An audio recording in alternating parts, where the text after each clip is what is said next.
शुचौ देशे प्रतिष्ठाप्य स्थिरमासनमात्मनः नात्युच्छ्रितं नातिनीचं चैलाजिनकुशोत्तरम्। शुचौ देशे प्रतिष्ठाप्य स्थिरम् आसनम् आत्मनः न अति उच्छ्रितं न अति नीचं चैल अजिन कुश उत्तरम्।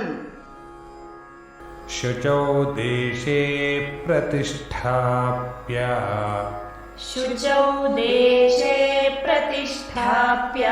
स्थिरमासनमात्मनः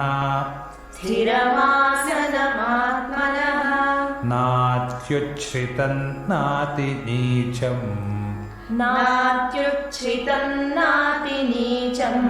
चैलाजिनकुशोत्तरम्।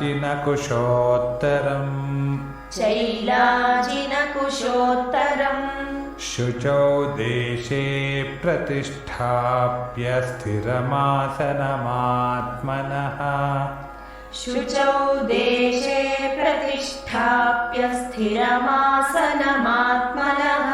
नात्युच्छ्रितं नातिनीचं चैलाजिनकुशोत्तरम्।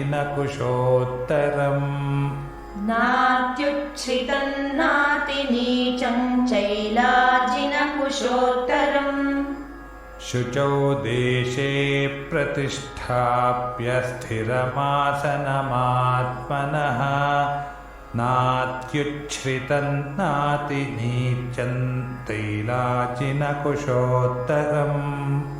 शुचौ देशे प्रतिष्ठाप्य स्थिरमासनमात्मनः नात्युच्छ्रितं नातिनीचं चैलाजिनकुशोत्तरम्।